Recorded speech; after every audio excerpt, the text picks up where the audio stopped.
Assalamualaikum warahmatullahi wabarakatuh. Selamat sore, mahasiswa Sains Data angkatan 2020 yang mengambil mata kuliah Statistika Multivariat. Pada kesempatan kali ini, saya akan menjelaskan materi eh, untuk pertemuan kedua ya.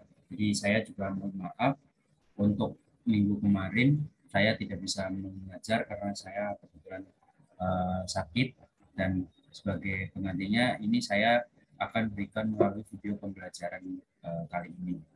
Jadi untuk pertemuan kedua kita itu akan membahas tentang vektor random dan matriks random. Mengapa kedua pokok bahasan ini penting untuk kita kaji? Karena dalam statistika multivariat, variabel-variabel yang akan kita amati itu kan terdiri dari lebih dari satu ya, minimal dua. Nah, susunan data untuk setiap variabelnya itu dituliskan dalam susunan vektor atau matrik gitu. Jadi oleh karena itu penting bagi kita untuk mempelajari sifat-sifat dasar dari vektor random dan matrik random, sehingga ke depan ketika kita akan melakukan analisis multivariat dengan berbagai metode, dan juga ketika kita akan mempelajari tentang distribusi normal multivariat itu kita sudah paham gitu konsep dasarnya tentang vektor dan matrik random. Nah, eh, matrik dalam statistika multivariat itu isinya itu adalah eh, nilai-nilai observasi ya, nilai-nilai observasi dari setiap variabel yang kita miliki. Jadi untuk banyaknya pengamatan atau observasi, misalkan kita miliki itu sejumlah n, dan setiap banyaknya variabel yang dimiliki itu adalah p. Jadi variabelnya itu ada sebanyak p, 1, 2, 3, 4, sampai dan seterusnya sampai p, dengan masing-masing variabel itu memiliki observasi itu sejumlah n observasi. Nah, kira-kira kalau dituliskan dalam bentuk tabel itu seperti ini ya. Jadi untuk variabelnya itu disusun per baris. Jadi baris ke satu itu adalah untuk variabel ke satu, baris kedua variabel kedua, dan seterusnya sampai variabel ke p. Nah, kemudian dari setiap variabel ini itu dia akan terdiri dari uh, n pengamatan atau n observasi. Nah, di sini tertulis item ke satu itu maksudnya adalah nilai untuk observasi ke satu. Di sini apa namanya dinotasikan dengan x11, item kedua x12, dan seterusnya sampai item ke n x1n. Nah, ini sebagai tambahan untuk setiap variabel itu biasanya variabel itu dinotasikan dengan x besar ya. Nah, lalu kemudian setelah itu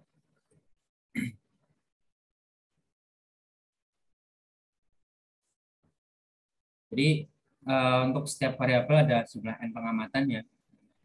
Jadi penulisan data untuk masing-masing variabel itu ditulis dalam satu baris gitu. Nah, kemudian jika dituliskan dalam bentuk matriks itu kira-kira itu adalah seperti ini bentuknya.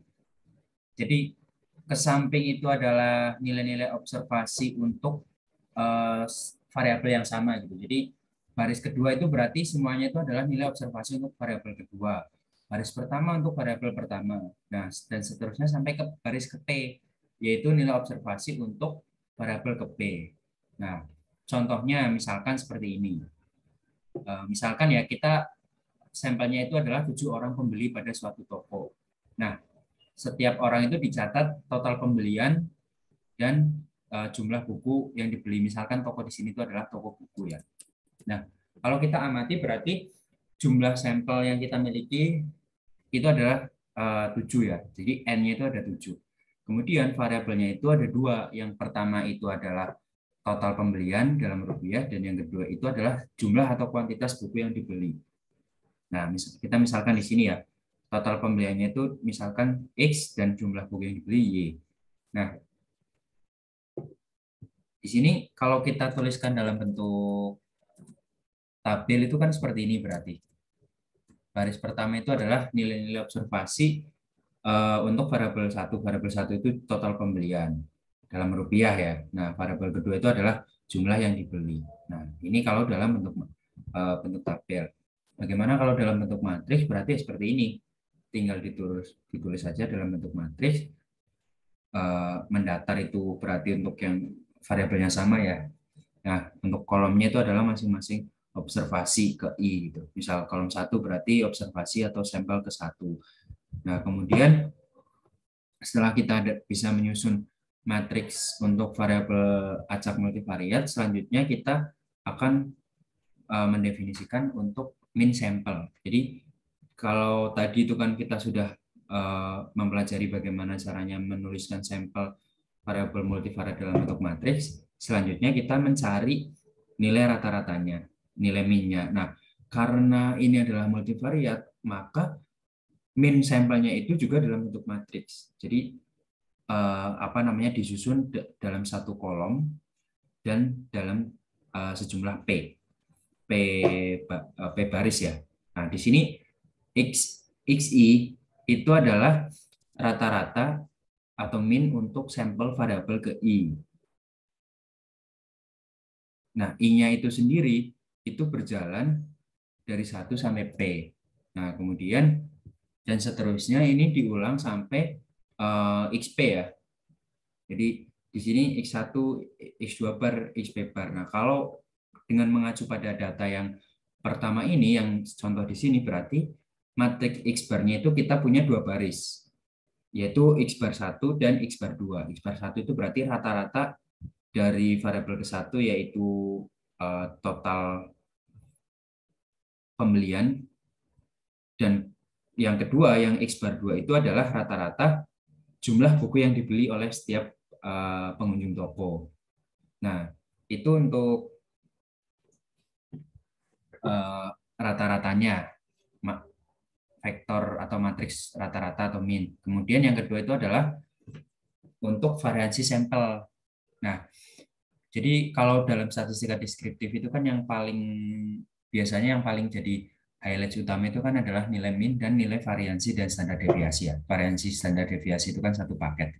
Nah, kalau dalam multivariat selain variansi standar deviasi ada juga yang disebut sebagai kovariansi ya. Kovariansi yaitu antara kovariansi sampel antara variabel ke I dan ke K. I-nya tidak sama dengan K karena kalau I sama dengan K itu berarti nanti kembali lagi menjadi nilai variansi. Nah, sebenarnya konsepnya sama ya intinya ya. Jadi apa namanya untuk variansi sampel misalkan di sini kita variansi sampel untuk variabel ke I, berarti kan SII, kovariansi antara variabel I dan I ya. Atau bisa kita tulis juga sebagai SI kuadrat. Rumusnya itu adalah ini ya, seper N sigma XIJ min XI bar kuadrat. Jadi masing-masing apa namanya sampel untuk variabel ke I itu dikurangkan dengan rata-ratanya, dikuadratkan, kemudian dijumlahkan, kemudian dibagi per N. Nah, untuk kovariansinya, rumusnya itu adalah seperti ini. SIK itu sama dengan seper N sigma I sampai N XIJ min XI bar kali XKJ min XK bar. Nah, I-nya itu berjalan dari 1 sampai P, K-nya juga berjalan dari 1 sampai P. Tergantung ya, tergantung misal I-nya kita pilih 2, K-nya kita pilih P. I-nya kita pilih 3, K-nya kita pilih 4, misalkan seperti itu.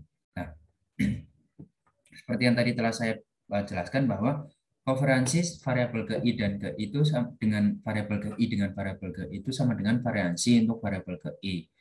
Nah, oleh karena itu matriks kovariansi untuk P variabel itu kita punya seperti ini ya.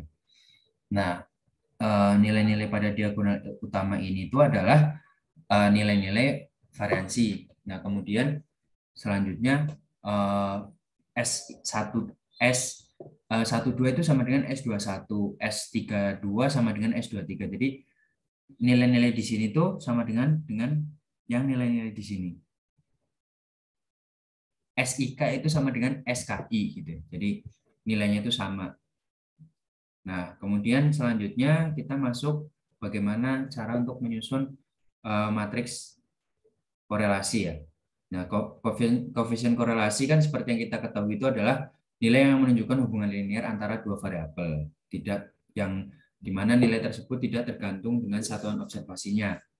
Oleh karena itu rumus koefisien korelasi itu adalah seperti ini. Jadi koefisien korelasi itu dapat ditentukan setelah kita bisa memperoleh nilai variansi dan kovariansinya. Soalnya di sini kalau kita amati korelasi antara variabel ke I dan ke A itu rumusnya itu sama dengan kovariansi IK dibagi standar deviasi SI dikali standar deviasi SK.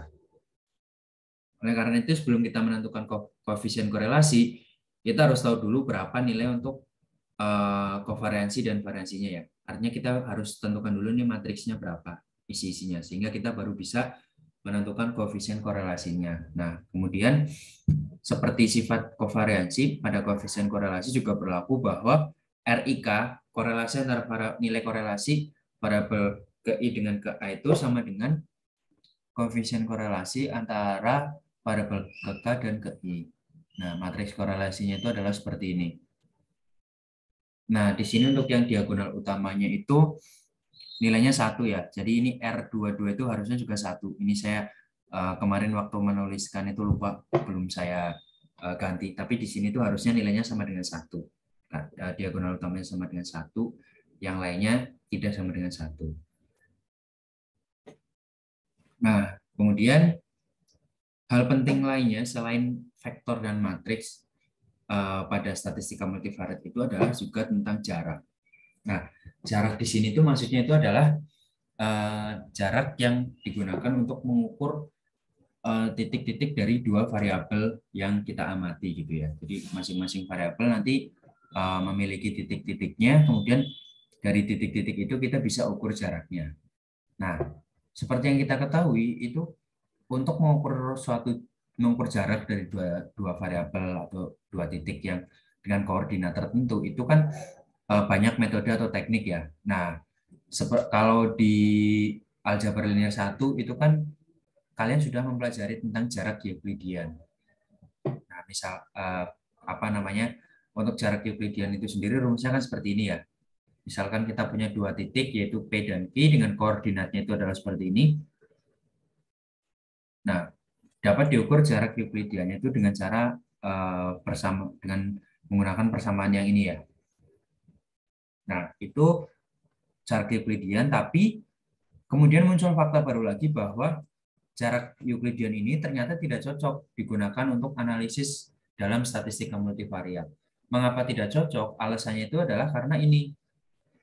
Ketika kita menggunakan jarak Euclidean, setiap titik koordinat itu dianggap memiliki kontribusi yang sama dalam penghitungan jarak.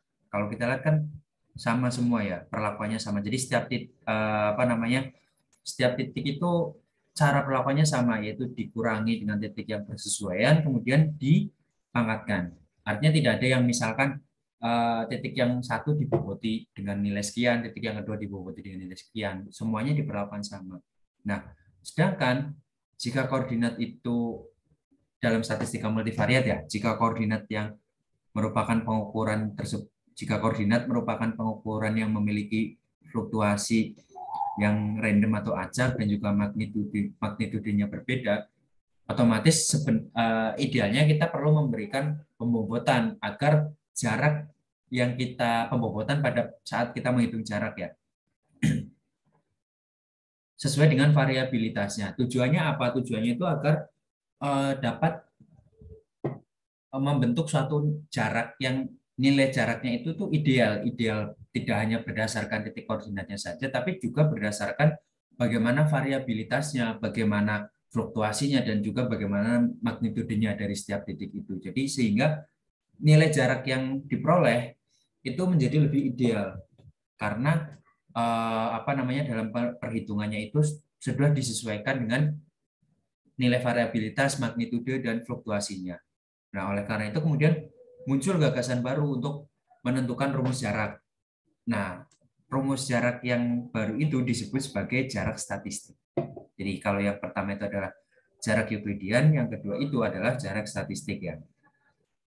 Nah, kemudian secara umum jarak statistik itu ketika kita gunakan untuk mengukur dua titik, jarak dua titik yaitu misalkan P dan terhadap titik Q, itu tergantung bagaimana hubungan antara keduanya. Jadi kalau misal keduanya itu saling bebas atau independen, itu rumusnya itu adalah seperti ini, rumus syaratnya.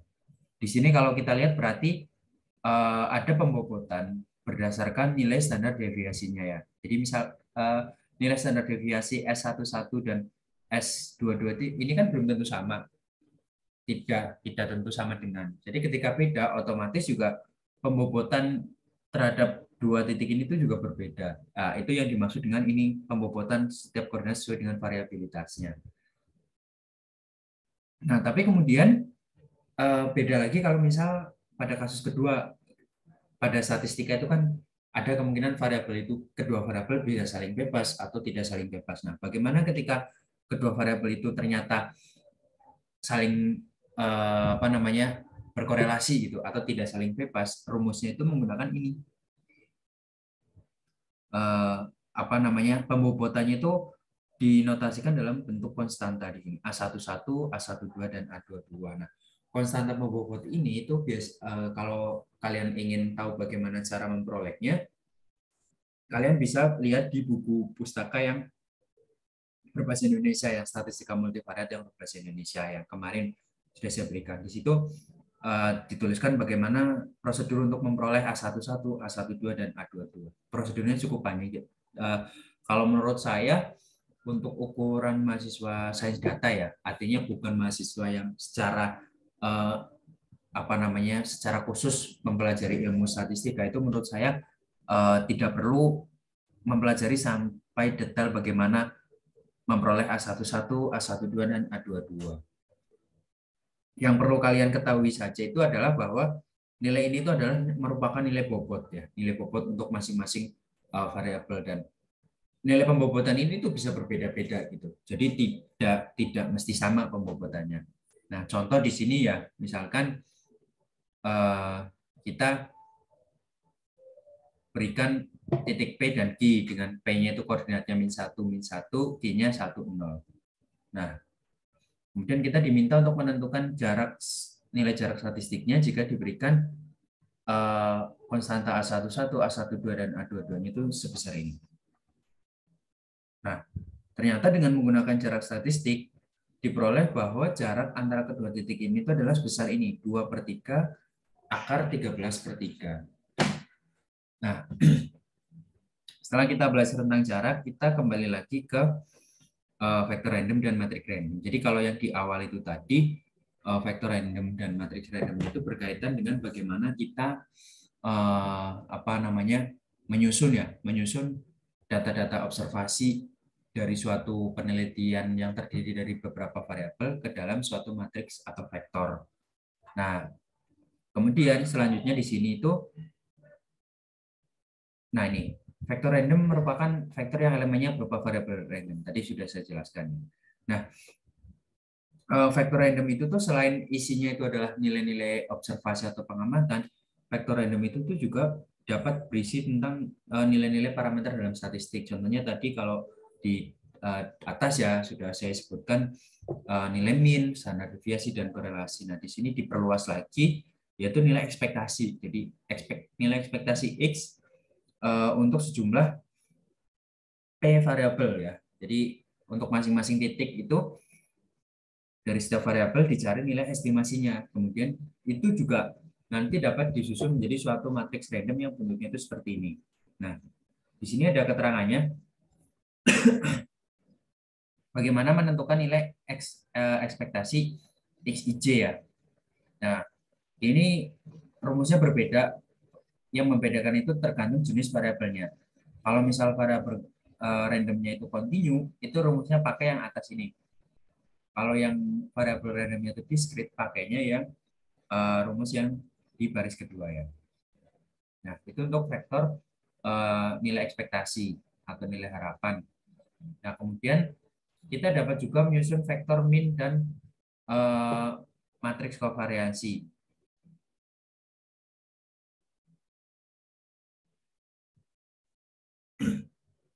Nah, misalkan kita punya seperti ini ya. X itu sama dengan ini X1, X2, XP yang merupakan vektor random berdimensi P baris dan satu kolom. Oh, berarti ini harusnya transpose. Nah, seperti ini. Jadi karena ditranspose berarti dia terdiri dari satu P baris ya, sampai XP, dan terdiri dari satu kolom. Nah, min vector random itu didefinisikan seperti ini.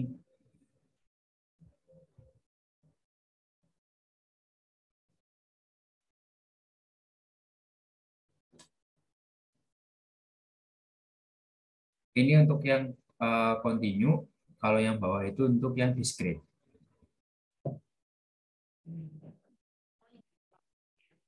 Saya lanjutkan ya. Jadi vektor min itu kan isinya berarti apa rata-rata ya, yang secara general mu. Jadi ini ketika kita bicaranya tentang populasi berarti di sini kita notasikannya dengan mu. Nah, untuk menentukan nilai vektor min ini juga tergantung dengan variabel randomnya ya.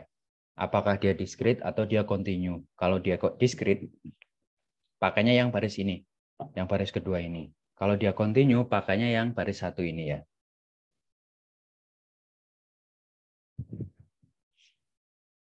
Nah, lalu kemudian setelah vektor min dan vektor min, ada juga dengan matriks yang disebut dengan matriks kovariansi ya. Tadi juga sudah sempat disinggung di awal, tapi kalau di sini itu adalah bahasanya itu adalah bahasan matriks kovariansi untuk populasi gitu. Jadi bukan untuk nilai-nilai sampel. Jadi ini secara general. Nah, ini ya perbedaannya sebenarnya ada di notasinya. Rumusnya juga sebenarnya ada perbedaan sedikit ya. Jadi untuk kovariansi antara variabel I dan K itu rumusnya itu ini. Itu sama dengan ekspektasi XI dikurangi mu I dikali dengan ekspektasi XK dikurangi mu K. Nah, kemudian jika XI dan XK-nya itu adalah variabel random continue dengan fungsi densitas bersamanya itu adalah ini, maka kovariansinya itu rumusnya itu seperti ini. Integral ya, karena continue. Nah, kalau discrete itu rumusnya itu sigma, penjumlahan. XI dikurangi mu I kali XK dikurangi mu K dikalikan dengan peluang bersamanya. Peluang bersama antara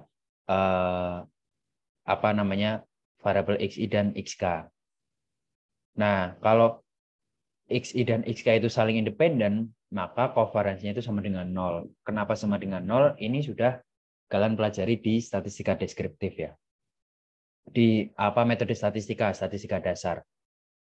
Nah, kalau untuk variansinya itu sendiri itu bisa dicari dengan persamaan ini.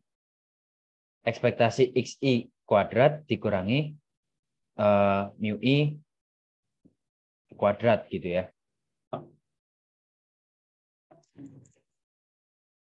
Jadi ini tuh ekspektasi XI kuadrat ya, bukan ekspektasi XI dikuadratkan.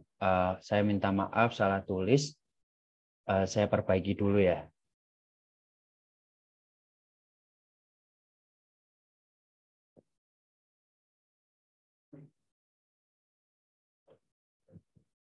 Nah, jadi yang benar itu adalah seperti ini.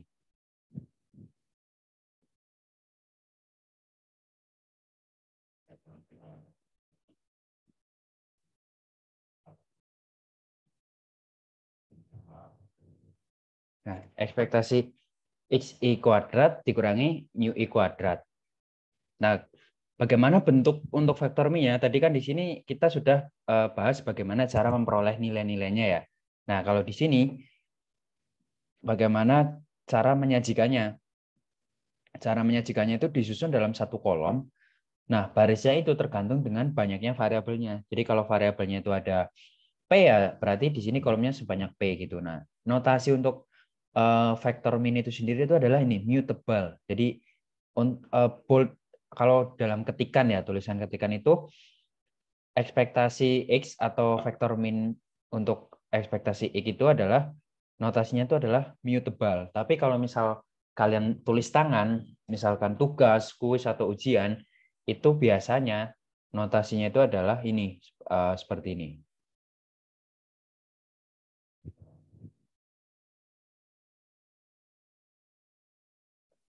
Notasinya itu yang di apa namanya, mu-nya tidak pakai tebal, tapi dicoret di bawah. Nah, seperti ini.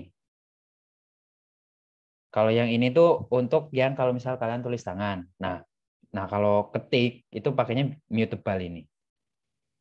Nah, lalu kemudian bentuk matriks kovalensinya tuh ya seperti ini ya. Bentuknya persegi.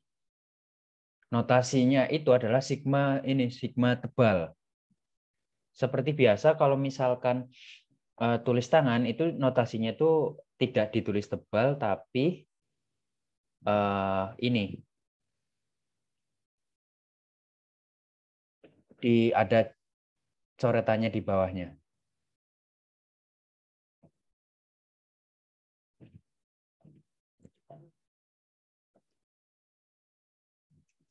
Nah, seperti ini. Ini kalau tulis tangan ya. Nah, lalu kemudian tadi kan sudah dibahas kalau kovariansi IK itu sama dengan kovariansi KI. Maka matriks kovariansi itu juga bisa ditulis seperti ini. Atasnya sigma 12, bawahnya sigma 12 juga tidak apa-apa. Karena sigma 12 ini nilainya itu sama dengan sigma 21 gitu. Nah, di sini disebut bahwa sigma itu merupakan matriks simetris. Nah, berarti jumlah baris dan jumlah kolomnya itu sama gitu ya. Atau matriks persegi. Nah, kemudian untuk notasi standar deviasi pada statistika multivariat itu notasinya itu adalah ini seperti ini. V tebal pangkat setengah. Nah, bentuknya itu adalah matriks persegi.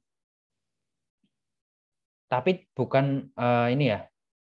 Apa namanya? Kalau di sini itu kan nilai-nilai selain diagonal utamanya itu kan tidak nol. Nah, kalau pada matriks standar deviasi, nilai-nilai selain diagonal utamanya itu adalah sama dengan nol gitu. Nah, kemudian untuk matriks korelasi ya, matriks korelasinya itu ya sama. Diperolehnya itu adalah sigma IK dibagi akar sigma II kali akar sigma KK. Jadi ini yang beda itu di notasinya. Karena di sini itu yang kita bahas itu adalah untuk yang variabel random gitu. Jadi kalau yang di atas ini tadi itu adalah nota yang ini itu notasi untuk sampel kan. Nah, kalau yang di bawah ini itu adalah notasi-notasi untuk variabel random yang nilai-nilainya belum diketahui. Jadi secara umum seperti ini, tapi kalau sampel-sampelnya sudah diketahui, notasinya itu menjadi seperti yang di atas itu tadi. Nah, ini adalah ininya bentuk matriksnya itu seperti ini. Sama ya, matriksnya persegi. Matriksnya juga merupakan matriks simetris ya. Jadi nilai untuk elemen IK itu sama dengan nilai pada elemen KI gitu. Sama seperti ketentuannya sama seperti pada matriks kovariansi. Nah, kemudian selanjutnya ini kita akan membahas tentang sifat-sifat dari vektor apa namanya vektor random untuk min dan untuk kovariansi gitu. Nah, jadi misalkan kita punya vektor random dari 20 acak atau variabel acak X1 dan X2. Dan min-nya kan juga berarti kita punya dua ya, mu1, mu2. Dan kovariansinya berarti ukurannya 2x2 ya, matriks 2x2.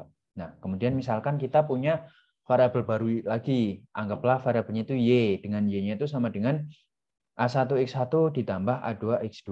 A1, A2-nya itu konstanta tertentu gitu ya.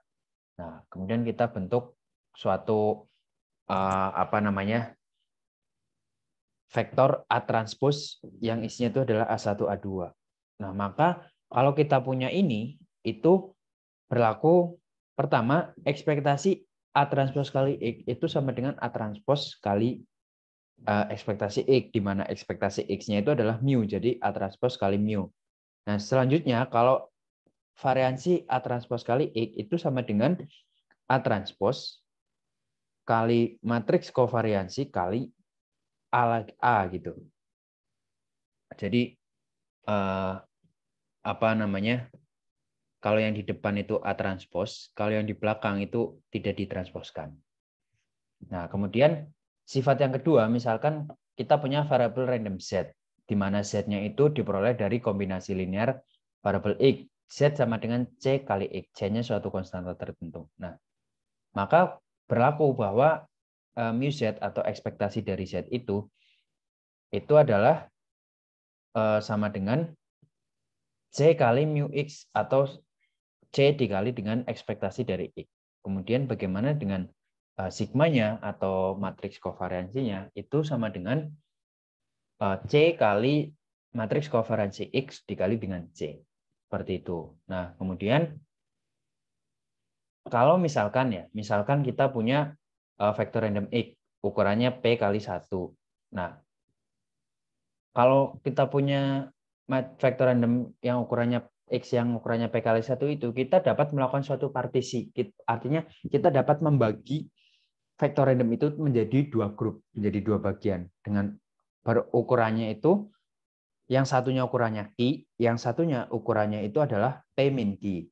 Di mana Q ditambah P min Q itu sama dengan P kan berarti. Jadi ukuran dua partisi yang kita peroleh dari vektor random X ini itu kalau dijumlahkan ukurannya itu akan sama dengan vektor random X. Contohnya di sini ya.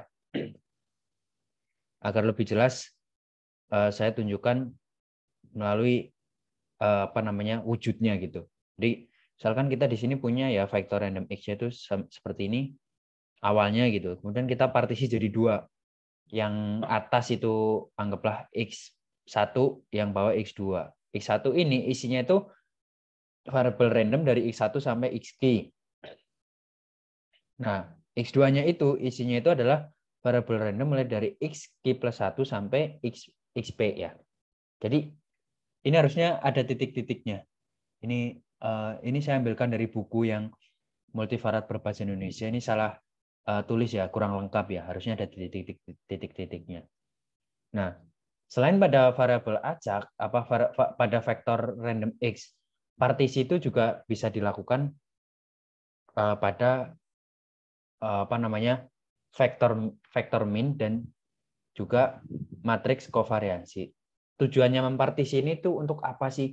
Tujuannya itu adalah untuk menyederhanakan gitu. Jadi kadang itu kan kalau misal kalau tadi di contoh yang saya berikan itu kan hanya terdiri dari dua variabel gitu. Vektor random isinya dua variabel. Itu masih gampang. Vektornya berarti ukurannya cuma 2x1. Matriks kovariansinya ukurannya 2x2. Sekarang coba kita bayangkan, misalkan kita punya vektor random yang isinya itu terdiri dari 20 variabel, 50 variabel. Itu kan kalau misal kita mau susun vektor minnya, maksudnya matriks kovariansinya itu kan berarti kan ukurannya itu kan akan besar ya, memakan space yang banyak. Nah, oleh karena itu disederhanakanlah melalui partisi itu gitu. Misalkan contoh, ketika kita punya 50 variabel ya, 50 variabel kita partisi jadi dua.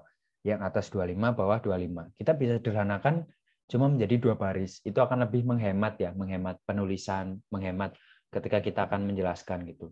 Tanpa menghilangkan nilai-nilai dari variabel yang aslinya. Nah, hasil partisinya itu seperti ini ya. Sama ya dengan yang di atas notasinya, mu1 dan mu2. Mu1-nya itu isinya mu pangkat 1 ya, isinya itu min untuk variabel ke-1 sampai ke Q, yang mu2-nya itu isinya vektor min untuk variabel ke Q plus 1 sampai P. Nah, kalau untuk partisi matriks kovariansi itu ada sedikit perbedaan. Ada sedikit perbedaan dengan partisi pada vektor min dan partisi pada vektor yang variabel random ya. Nah, karena apa? Perbedaan itu terjadi itu karena kalau dalam vektor random, kalau dalam vektor min itu kan dia mempartisi vektor ya. Gampang mempartisi vektor. Tinggal ada satu kolom di split pada baris keberapa gitu. Nah, sedangkan kalau pada matriks kovariansi itu kan dia bentuknya kan matriks ya, ukurannya persegi. Jadi partisinya itu tidak hanya satu kali gitu. Partisinya tidak hanya satu kali seperti tadi pada min ini hanya set satu kali atas bawah. Tapi kalau pada matriks kovariansi itu partisinya itu adalah sebanyak 2 kali, horizontal sekali, vertikal sekali. Nah, pempartisian ini itu tidak harus simetris. Misalkan ukurannya 6 kali 6, partisinya itu tidak harus pada setelah baris ketiga dan setelah kolom ketiga, tidak harus. Bisa misalkan setelah kolom kedua, setelah kolom keempat boleh, bisa, asalkan nanti nilai-nilai hasil partisinya itu juga menyesuaikan ya, tidak terus kemudian ditulis hasilnya juga secara simetris gitu. Nah, contohnya di sini. Dia mempartisinya sama ya, sampai Q, dan kemudian dilanjutkan dari Q plus 1 sampai P. Jadi partisi di sini berarti partisinya itu ada 4. Cov 1, Cov X1 itu adalah ini ya, sigma 11 ini. Cov 2, Cov X2 itu sigma 22 yang di bawah ini. Nah, Cov X1, X2 itu sigma 12, yang ini 12 dan 21 kan nilainya sama. Jadi dia di sini menuliskannya hanya sekali. Tapi nilai ini itu bisa mengisi yang di sini dan juga yang di sini. Jadi partisinya itu sebanyak hasilnya itu ada 4 titik ya. Dengan titik yang ini dan ini itu nilainya sama, yaitu yang ini. Yang sigma 12. Nah, lalu kemudian misalkan ya sekarang kita sudah bicara tentang sampelnya. Jadi kalau tadi kita masih bicara populasi, ini kita perkecil lagi. Kita sudah punya sampelnya. Ini transpose ya. Yang di atas ini tadi notasinya biar kalian tidak bingung. Ini gini aja, transpose. T. T itu kan maksudnya berarti dia transpose.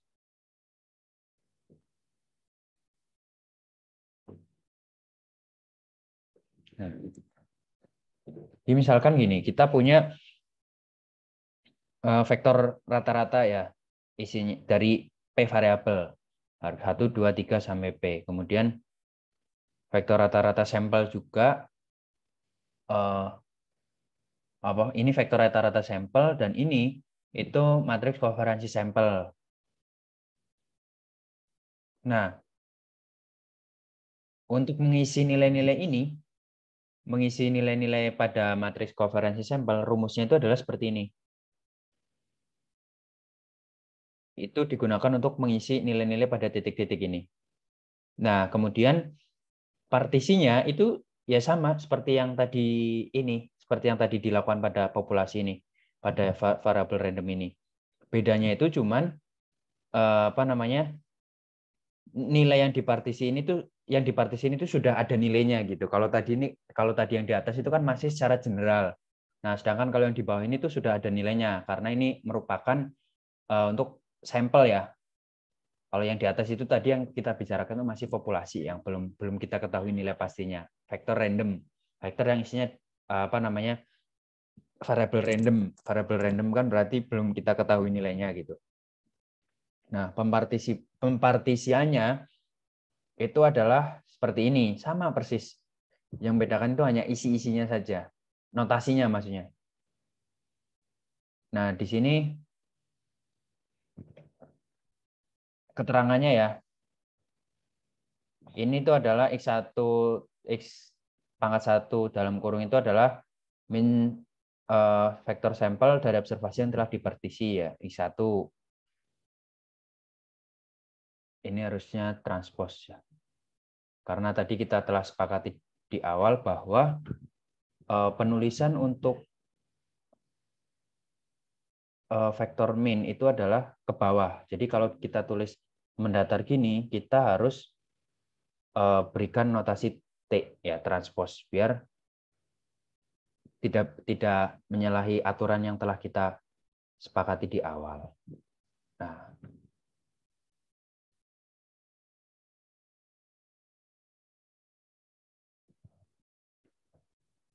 selanjutnya S11 itu kan kovariansi sampel dari observasi dalam X1, S22 observasi dalam X2.